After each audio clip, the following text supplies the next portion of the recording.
Welcome to Private Asset Management's Week in Review. Today is Friday morning, April 14th. I'm Dillon Hakes. And I'm David Allen. David, we have another strong week in equity markets this week. We've talked about it many times. It's been a strong start to the year so far. We're continuing that this week. We got some big news on the inflation front this week. That's obviously something that we've been watching, we've been talking about. It's what the Fed is looking at very closely and what they're doing. What do we learn on inflation? So the headline inflation figures, which include food and energy prices, those did tick down, more than expected by economists. And so that was a good sign. A lot of that having to do with lower energy prices. That's driving that headline lower. On the core side, however, we continue to see pretty resilient prices, driven largely by medical care services, as well as airfares. Those continue to be quite high, and also shelter, which we've mentioned a few times. Those shelter prices are something that's the way it's calculated in CPI is lagging, and so those continue to drive overall core inflation. So, the headline looks pretty good. I think, however, when you look at the core, it shows that there's still some pretty strong inflationary pressures in the economy, and probably keeps the Fed on track to increase interest rates by 25 basis points at their next meeting. So you've stolen my next question, which was going to be, how is the Fed going to react to this? So you think that the Fed is going to go another 25 basis points. When we talked last, there was some hope based on the concern about regional banking and what was going on, that maybe the Fed was getting close to the end and they were either going to pause, or potentially that last 25 basis points was going to be it. Your view and our view right now is that we may have another 25 left. Right. And I think a lot of that is based on the developments that we've seen in that regional banking sector, where, we continue to see deposits leave, and a lot of those are ending up in the big banks. But in terms of the stress, the crisis, those conditions seem to have died down. Regional banks accessing some of the lending facilities that have been set up by the Fed, that has been reduced. And so it seems like things are improving on that front, and that perhaps any of the economic headwinds that could have arisen from that aren't going to be quite as strong. It's something we have to continue to watch. Obviously, as I mentioned, we've seen a lot of those deposits move to the big banks, and that's really influencing their expectations for interest income over the rest of the year. That's sort of a positive from a financial sector perspective. However, got to keep in mind that regional banks do perform they're a large player in a lot of lending markets, including commercial real estate. And so, we have to watch that as it develops over the rest of the year. Does lack of deposits in regional banks, is that going to have some longer term effects? So we mentioned, we thought last meeting was going to be the last 25 basis points. We have another 25 basis points that we're projecting. Is this the end? We've heard from markets, if you look at markets and where expectations are at, people are actually projecting cuts on the back half of this year. Where are we at on our projection, or where we think the Fed is headed? Yeah, that's right. So, the caveat being, based on the current landscape as we see it right now, it does look like this is going to be the last 25 basis point rate increase. It gets us to the Fed's expectation for their terminal rate, which is 5.1%. So we'll have after this 25 basis point increase, the range will be 5.25 to 5%. And so that gets us to their expectation for where they forecast rates to be at the end of this year. The big disagreement continues to be between markets and the Fed continues to be what happens thereafter. So are we going to have sort of a pause at this terminal rate through the end of the year? That's what the Fed expects. The markets, however, continue to price in a very different picture, where we're seeing pretty quickly rate cuts, and quite a few of them, up to 3 by the end of this year. And what's your personal opinion on this? We've talked about it in our investment committee quite a bit. Do you think that we're actually going to get, any rate cuts or significant rate cuts by the end of the year? I do. I do think we're going to get rate cuts before the end of this year, but I don't think they're going to happen quite as soon as the market currently expects. If you're looking at economic growth and that has actually performed a bit better in the first quarter than a lot of people expected. So it looks like economic strength may be able to carry us into the second half of the year before we see any sort of economic contraction. And I think that would be the data that the Fed is going to want to see before they start cutting rates. So, we mentioned it, but one of the interesting, dichotomies that we have is that markets are projecting cuts on the back half, or rather significant cuts later this year in interest rates. That's partially driven equity markets higher. So part of what it would take potentially to get the Fed to cut rates is some sort of negative economic downturn that would lead them to start easing policies. Generally, that's not considered positive for stocks. How do we square these two dynamics? Do you think stocks are out ahead of the realities of the situation, or do you think they're fairly priced? I don't think they're out ahead. I mean, I think they're reflecting expectations for there to be an economic downturn. And we've talked before, markets are forward looking. They're pricing in that expectation for weaker economic growth, and they are forward looking and beginning to price in sort of a rebound after that. So I don't think they're wrong to be pricing in cuts by the end of the year. And I think some of the expansion of valuations that we're seeing as a part of that seems pretty reasonable to me at this point.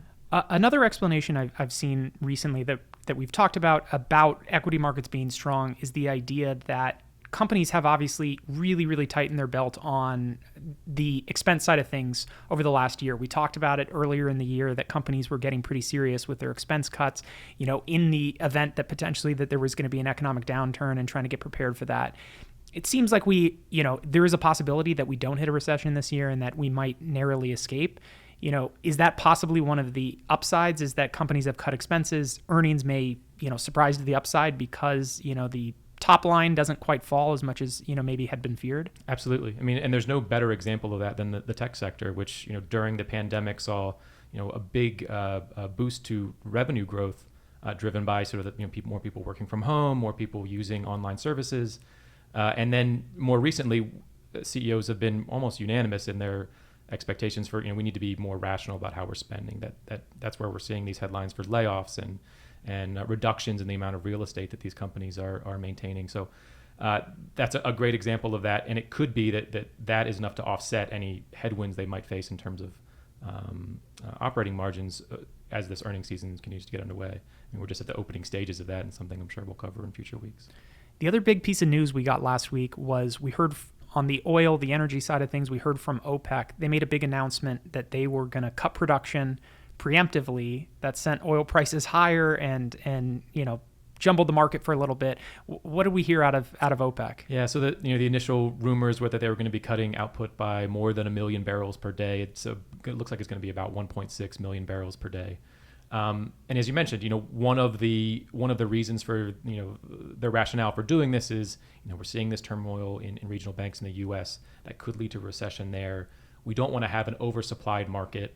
Saudi Arabia needs $76 a barrel oil to balance their budget, and so they want to keep things at least there, if not above, to again balance their budget. And so that is informing their decision to cut output somewhat. However, if we don't get that recession, if we do see economic growth endure through the end of the year, then we could end up in an undersupplied market, and we could see oil prices perhaps push $100 is based on current estimates.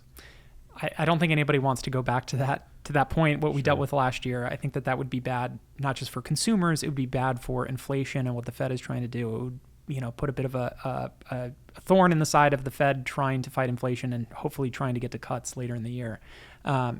OPEC listed the regional bank crisis as the reason for these cuts. I mean, what's your personal opinion on this? Does that feel a little bit like just an excuse to do this? Yeah, so I do think that probably is a bit of the reason. More cynically, the White House did come out and say that their plans to refill the Strategic Petroleum Reserve, which they accessed when there was a severe undersupplied market, that they were going to be taking years to refill that, meaning that is not going to be a big buyer in the oil market, or at least as big as many of the OPEC nations expected. So I think this is in some ways a retaliation for that they're saying, you promised that you were going to be this big buyer refilling the petroleum reserve near term, and now you're saying you're not. So we're going to cut output, and we're going to increase oil prices as a result. That isn't necessarily, that's a pretty economically sound. I mean, they're saying we did expect there to be a bigger buyer, and it's not there anymore.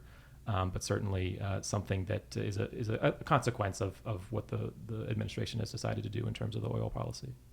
The last thing I want to ask you, David, about something that we've been hearing a lot about from clients, and it's been in the news quite a bit, and it's the debt ceiling. Anybody who follows politics or watches the news knows that there's a fight ongoing in Washington over raising the debt ceiling. There's some questions about whether that's going to get done. What is your view on what the situation is and what the outlook is for, markets? Well, there's certainly a need to increase the debt ceiling. The U.S. Treasury has been using what they call extraordinary measures to pay off our debts since early January. They expect that those extraordinary measures are going to be exhausted probably by sometime in early August. That there's some variability there depending on tax receipts between now and then, but that's sort of the best estimate that we have right now. And so sometime between now and early August, we need to have an increase in the debt ceiling. The White House would obviously like to do that without any conditions. Their point being, this is not new spending that's being approved. This is basically spending that's already been approved, and we just need to be able to meet our debts. And then Republicans in Congress would like to use this as a point of leverage to secure some cuts in government spending. I think it's a very, very, though it seems kind of intransient right now, it's very low probability that they're not going to reach some sort of deal before the debt ceiling becomes sort of a crisis. I think it's at some point cuts in government spending are going to be worth maintaining the full faith and credit in the U.S. government. The question I guess becomes where are those cuts going to come from? How big are they going to be? And those are all things that are remain to be seen. But something that they're going to be working out in Congress, I would expect over the next few months. So the last question I have, and it's something we've fielded from clients, we've tried to assure clients that it isn't going to be an issue, but we do have clients that own, actual treasury bonds. They own the debt of the U.S. government. Is that something that they should be concerned with if you own treasury bonds and, that there's a U.S. debt default or something like that? Is that something actually to be, worried about? Yeah, so I would say that the chances of a debt default are very, very low. I mean, the importance of the U.S. Treasury being the risk-free rate is sort of paramount in the global financial system. So I think, whatever needs to happen for that full faith and credit to be maintained will be maintained.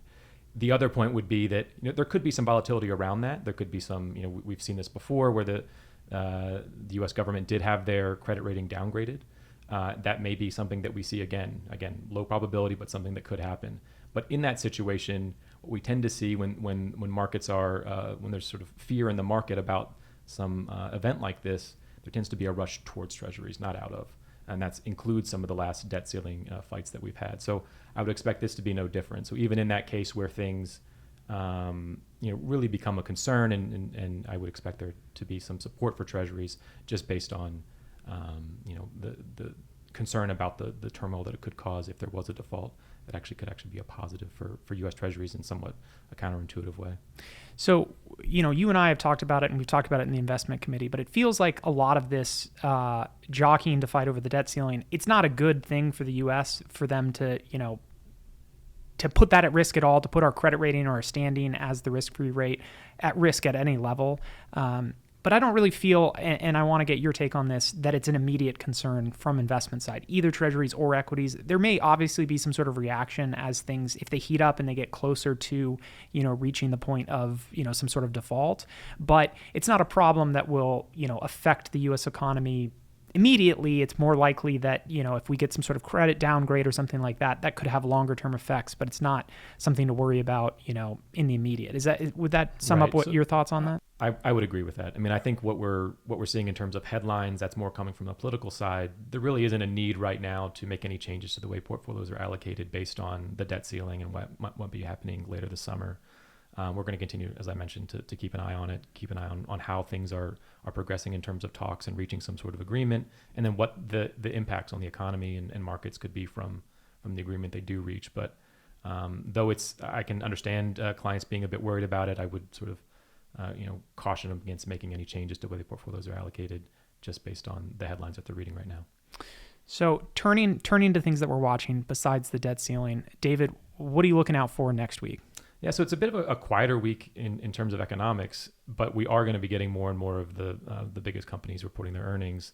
I mentioned we had some of the big banks this morning reporting. Next week we have some more of the banks, and we'll be over the next few weeks going through earnings and getting an idea of, like you said, how are margins trending, top line growth, those sorts of things, and what their expectations are for the rest of the year. So that's really where our focus will be next week.